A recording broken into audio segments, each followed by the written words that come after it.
Amakuru makuru yaranze indwi.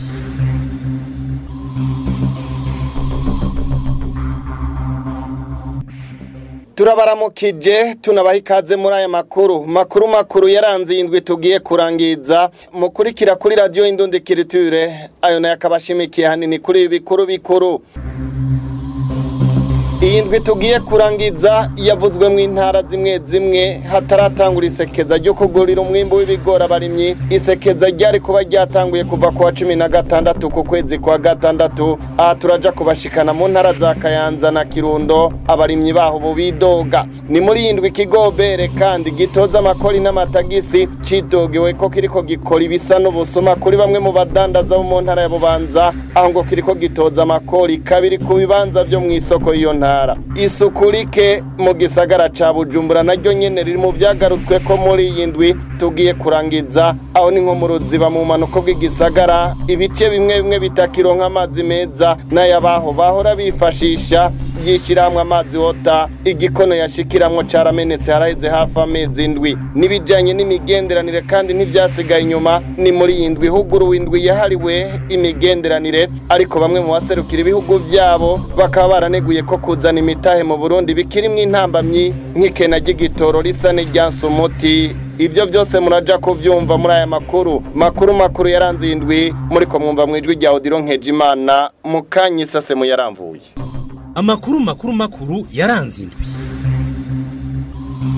Nongere ndabaramutse. Ikiringo c'ababindwi hafi zibiri kiraheze ikigwana Gesa mu Kayanza kitaratangura kugurira umwimbo w'ibigori abarimyi. Ivyo abaho bidogera mu gihe leta yari yatangaje ko ico kiringo cari kuba catanguye ku wa 16 ku kwezi nyene. Abo barimyi basaba nabo ku mwimbo wabo wote bugatangura kugurwa. Aho mu Kayanza inkuru tubibaze mugenzi wacu Jana Himana. Mu gihe mu gatondo ko kuri wa gatandatu twaje kunyubakwa iri mu gisagara ca Kayanza ku mutumba wa Gatwaro, ikigwana Gesa cama kiguramo umwimbo w'ibigori, twasanze imiryango yugaye. Tubajije abanyagihugu baba mu micungararo batumenyesheje ko ico gikorwa cyo kugura uwo mwimbo atakiriko kirahakorerwa, nubwo cari gitekanijwe gutangura kwigenekerezo ya 16 z'ukwezi kwa Ruheshi nkuko vyari biri mu itangazo ry'umushikiranganje mu vyajejwe harimwo igisata c'uburimyi cyo kwigenekerezo y'icenda z'uku kwezi nyene. Abanyagihugu agasaba ko ico gikorwa cotangura kugira bashobore kwikenurana cane nko muri kino gihe cici hari imanza zitandukanye, hakiyongera ko nuko bategerezwa kugombora ifumbire y'irima ryo mu mwonga. Kuri ico kibazo Ernest Bitsinda ajejwe gukurikirana igurwa ry'uwo mwimbu amenyesha ko ico gikorwa catebejwe nuko hari ibikoresho bitaraboneka, hakiyongera ko nuko hari umwimbu wo mu bihe biheze ukiri mu bubiko bakirondera uko bawuvanayo. Mu Kayanza, Jeanne Himana ku radio Indundikiriture.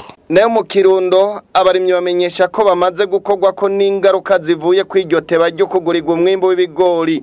Abo bavuga ko kubera iryo teba bahitamwo kuwutanga ku giciro gito ku bandi badandaza. Nabo nyine basaba ko iyisango rishinzwe ryo gutangura kugura umwimbo w'abarimyi na leta yozira ryubahiriza. Idonido na Alice Ndayizeye. Bamwe mu barimyi bavuga ko kugurirwa umwimbo w'ibigori na leta kuri bo atakinini bibungura, kuko kiringo kigera baramaze kugurisha umwimbo barose w'ibigori ubundi vyera mu kwezi kwa mbere muri ico gice c'intara y'Ubugesera. Bashikiriza ko kubera iyo mvo umurimyi atahira kugurisha ku giciro c'intica ntikize nkuko bivugwa na bano bo muri komine Bugabira. Murabona nk'ubu nk'akarorero ibigori batangiye kubigura muri uku kwezi kwa gatandatu kugeze hagati, kandi by'ukuri ibigori baguze byo mu kwa gatandatu ni vyeze mu kwezi kwa mbere no kwa kabiri. Nk'ubu nta murimyi by'ukuri agisigaranye ibigori. Ikindi abarimyi bafatira ko kugira bavuge ko atanyungu baronka ku mwimbu w'ibigori iyo bataguriwe ari uburyo bashira mu irima ry'ico gitegwa. Usanga umurimyi abigurisha inoti y'igihumbi cyiswe ngo yavyakabije, ugasanga abigurishije ku cabiri, niyo beye usanga isa n'iyihari. Uciye ugira analize n'amafaranga umurimyi aba yakoresheje by'ukuri arahomba ku rugero ruteye ubwoba. Abene giboze gusanga n'ubundi atandi mahitamwe bafise atari gushora wa mwimbo wabo kuri vya biciro bitabereye turasanga hageze aho leta ibiza kubagurira hasigaye umwimbu mukeya. Ico abarimyi basaba kugira bashobore kugurirwa umwimbu wabo n'ikigo ca leta Nagesa nuko igihe cyo kugura umwimbu kitoba kure cane yica inyuma y'iyera canke iyimbura ry'uwo mwimbu. Rero akantu ko guhinyanya nuko leta yozira bigura ku gihe ntabwo bishobora gutanga umusaruro.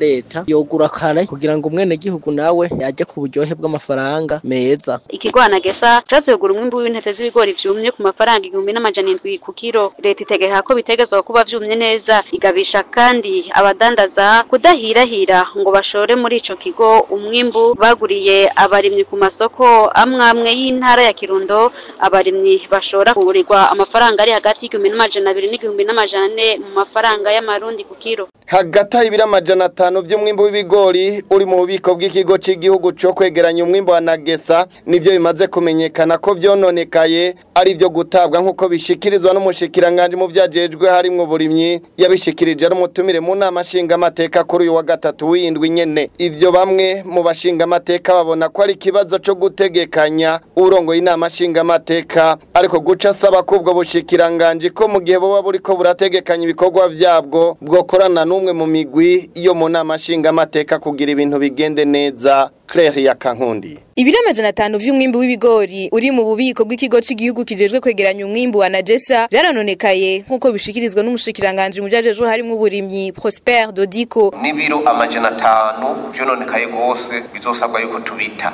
Ariho bamwe mu bashinga amateka nka Gatongwasa babona ko ico ari kibazo mu bijanye no gutegekanya ibikorwa vy'ubwo bushikiranganje. Muri leta hari ikibazo ca planification kandi cyo mutagitoreye inyishu bizoguma ari ngorane ko mu gihe mutegekanye yuko mwimbura mugashira ibintu mu bigega hanyuma ugasanga umwimbu urononekara ku rugero ruri hano mwatubwiye ico naco rero muraba ukuntu mugitorera umuti.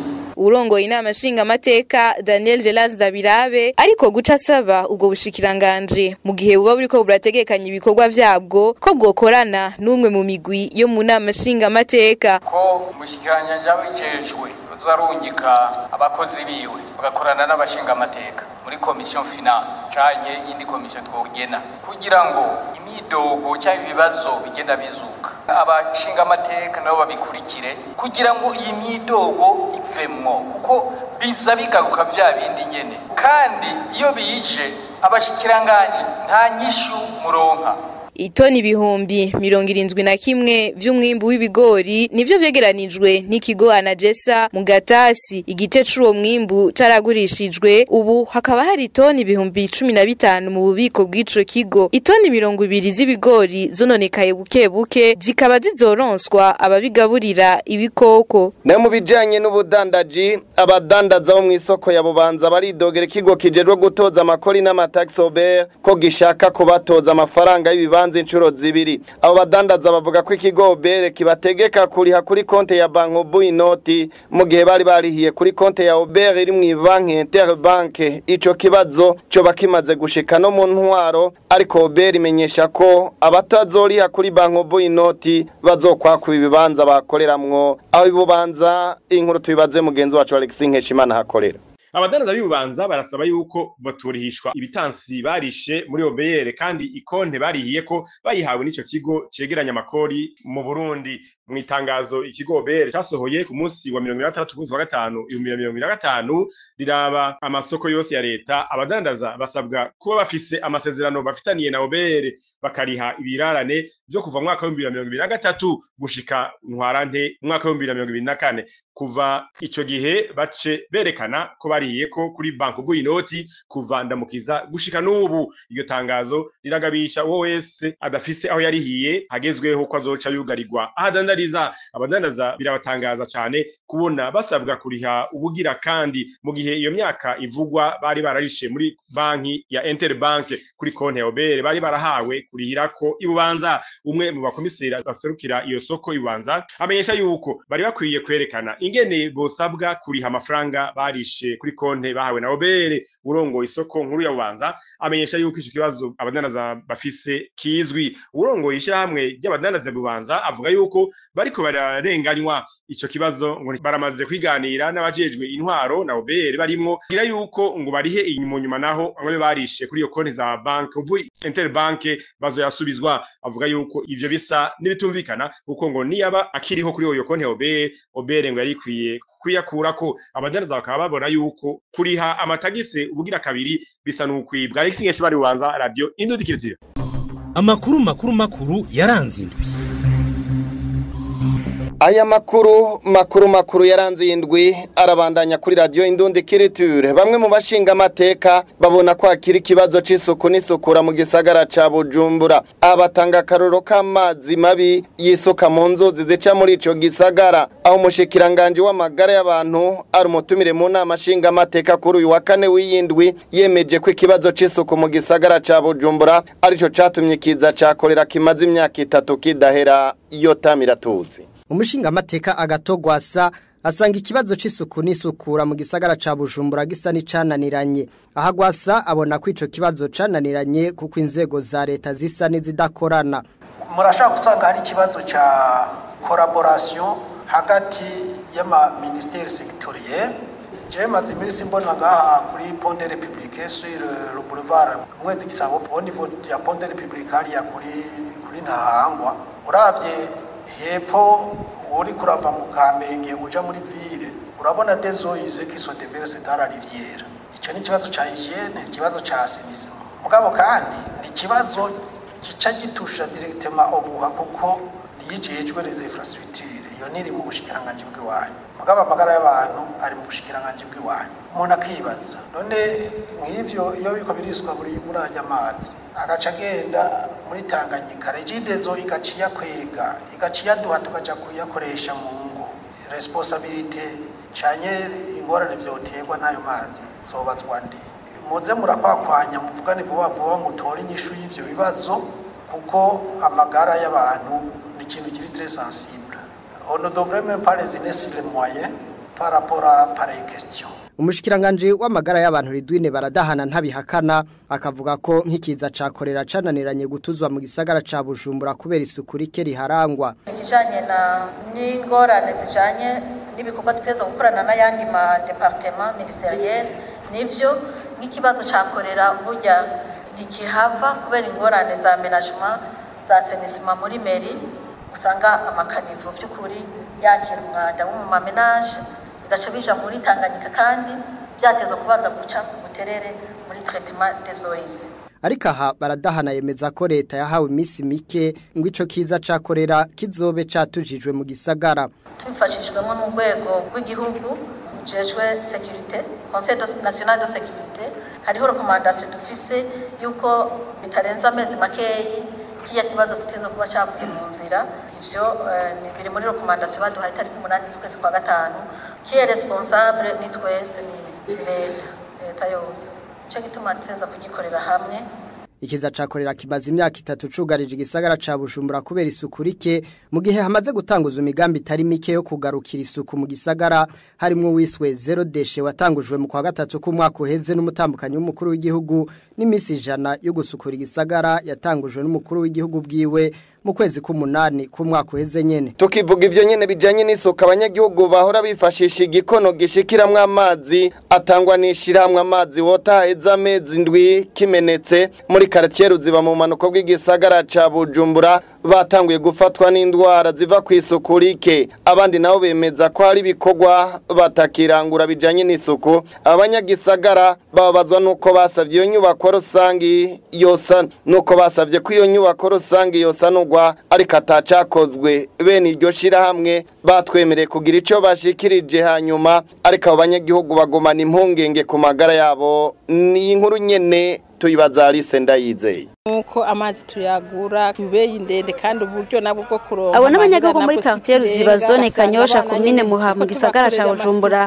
berekana ingorane bamaze kugira kuva igikono cashikiramwe amazi yatanzwe n'umugambi amazi wota kimenekeye nticasubirizwa. Basigura ko hari ibikorwa batakirangura kandi ko bakoresha uburyo bwinshi kugira bashobore kuronka amazi meza. Twebwe amazi aha muri quartier yacu ni kibazo. Ibido turayigura 1500 ibihumbi 2025 turayagura twabuze kuko urumva nta kundi turi bubigenze turiyakira. Gacha binatuma n'abantu benshi badahurumbira kubaka nabo bakabira bagora cyane bafise ikibazo gidasanzwe kubera atamazi abahari n'iterambere kacariba rike cyane. Ku badashobora kuronka amafaranga yo kuyariha bikora ku mazi atemba bavuga ko atari meza ari naho muri ico gice hamaze kwibonekeza indwara ziva ku isuku rike. Hari ahantu atemba ahantu bita mu Kirungwe na amazi mabi cyane niyo baca bagenda bakayora akariyo batekesha bakamesuza bakoga n'abantu baba banyenye na hafi nyene bariko baragwara zangwara kolera kubera ryasukurike rya yamazi babuze. Ni bake batagwaye grippe gukorora cyane ubushuhe ivyo byose bigatumwa rero niyo badafise n'amazi bashobora kuca bagira ubushoye cyane mbwa yufise nk'amazi kenshi biratuma. Abo banyagihugu bemeza ko ico kibazo bakimenyesheje ku mwanya ariko gushika ubu akaba atawura bamenyesha aho kigeze ivyo bafata nko kutitwararika ico kibazo. Barabitanze ko raporo imbere y'igihe chef de quartier araza arashika aratabaza aho bishoboka turafata ama video nko baraza barabifotora barabiraba mugabo nabonye umengo harabayimwe no gukwega ukuguru nta kintu na kimwe bigeze baza kuraba mu nyuma ngo basubiremwo badohe n'ihumure tiyamara vuba amazi muroya ronka canke ngo batumenyeshe tuti mwihangane baturemeshe. Bagasaba ko ico kibazo cotorega umuti kuko ahatagira amazi atabuzima. Turasaba nyakubaho umukuru w'igihugu wewe yari yaratwiyumviriye ko nuba twiyumvire kuko abanyagihugu bararushe gose. Abo babijejwe nuko botugirira kigoro n'ukuri bakakidukemurira kuko nta buzima dufise tudafise amazi. Mu kwezi kwa kane umuhanuzi wa musitanteri wa komine Muha yari yatumenyesheje ko bagiye gushikiriza ico kibazo abajejwe gusubiriza ivyo bikono kugira ico kibazo gitorega umuti. Kuri uwa mbere twakuye mwishira hamwe amazi wota batwemereye kugira ico bashikirije kuri uyu wa kabiri. Amakuru twakuye muri zone Ruziba yemeza ko ico gikono kimaze amezi agera ku ndwi kimenetse. Ivyo biruko mu gihe umukuru w'inama nshingamateka Daniel Geraze Ndabirabe aherutse kugabisha kwikiza c'umugera w'indwara ya coronavirusi casubiye kwibonekeza mu gihugu. Ku munsi wa kabiri w'indwi heze umukuru w'inama nshingamateka Geraze Daniel Ndabirabe yamagariye abantu gusubira kwikingira no kugira umugenzo wo kwama bakaraba n'amazi meza hamwe no guheba kuramukanya bakoranye mu minwe. Kurikira umukuru w'inama nshingamateka y'u Burundi Daniel Geraze Ndabirabe. Chakiza COVID-19 yaragarutse kandi ngirakomeye kurusha yari hari imbere mwongere mukaraba newanyu mushiye hamaze gukaraba mu maserivisi atandukanye mushiye hamaze gukaraba narumvise ko hari abantu bari mu bitaro hari abarundi bari mu bitaro kubera iyo COVID nshasha mengo sinzi muvuga ko ari nshasha mukarabe mureke kuramukanya arabo nzambona baramukanya imwe na imwe yo nazungurutse gatoyi ibyo kuramukanya mwongeye mu bihebe gusa mukarabe pe niyo COVID rero gufatiye gufata mu zindi ngorane z'ibibazo kikunyarukana. Amakuru yaranze indwi.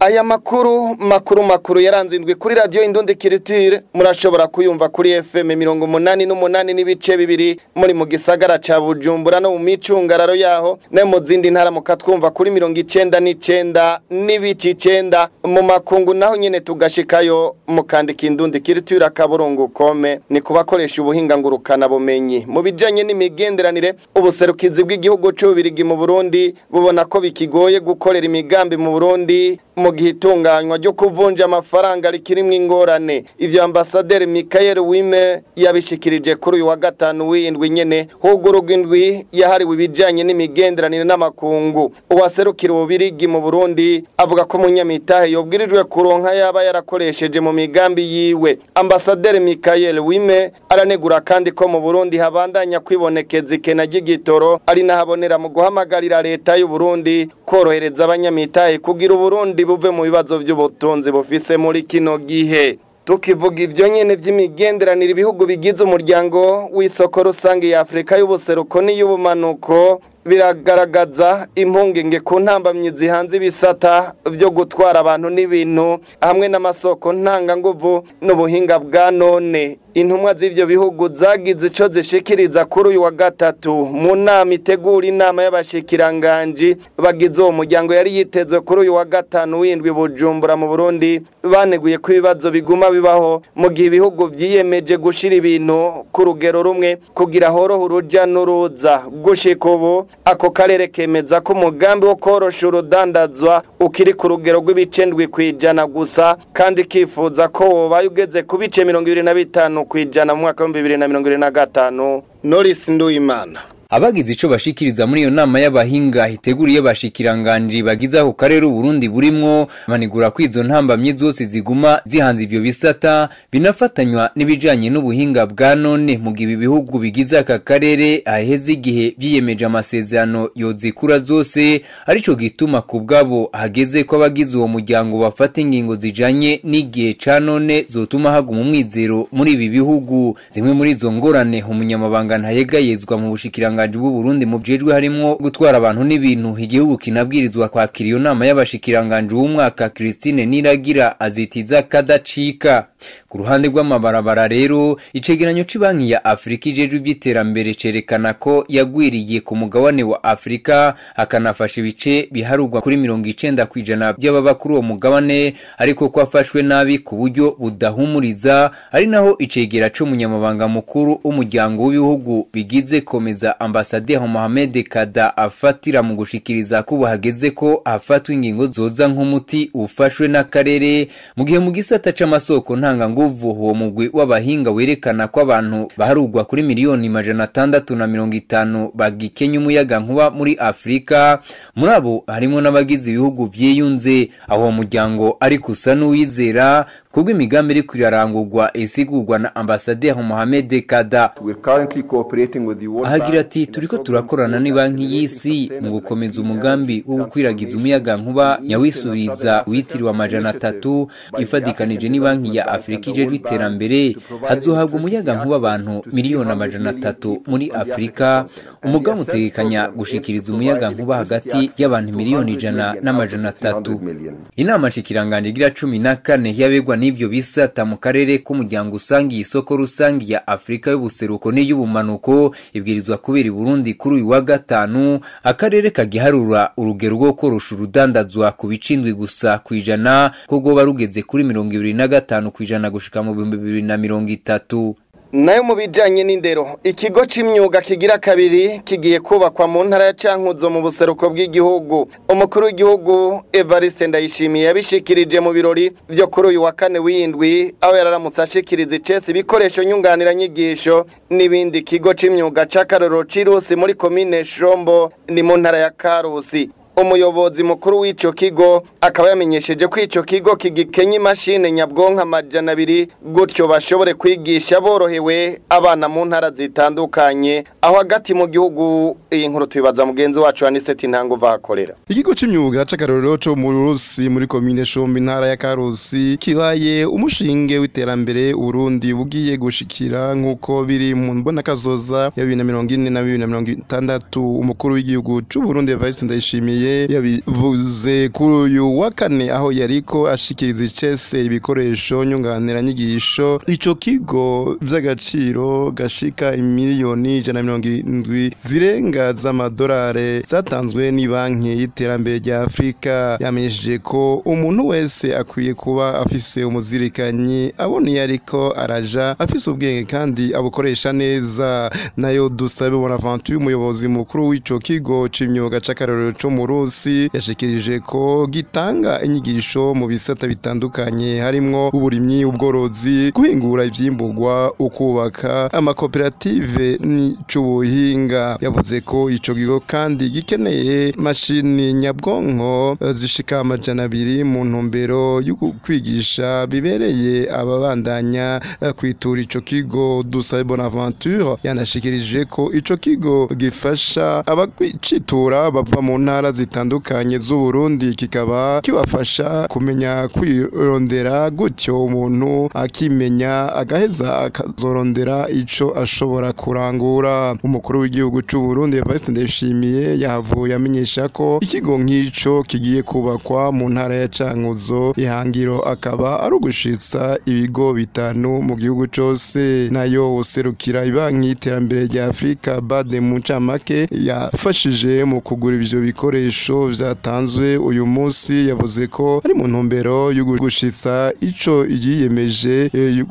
mu gushikira ugwaruka mu kuronsa inyigisho n'imyamyabushobozi zibafasha kuronka ubwigenge mu by'ubutunzi na mikoro. Uno munsi ukaba wabaye akaryo ko gushikiriza impapuro mpamyabushobozi ugwaruka urangije inyigisho mu by'amakoperative n'ibyo kubaka. Ntanguvu Radio Indundi Culture. Aniseti Ntanguvu, tugukengurukire kuri iyo nkuru yawe wari waduteguriye. Ari nano turangirije makuru yaranze yindwi kuri Radio Indundi Culture. Nkengurukira amafashije kuyatororokanya. Odilon Nkejimana naye abashikirije, ndabifurize kubandanya mugira uw'Imana mwiza muryoherwe n'ibiganiro vya Radio Indundi Culture. Amakuru yaranze indwi.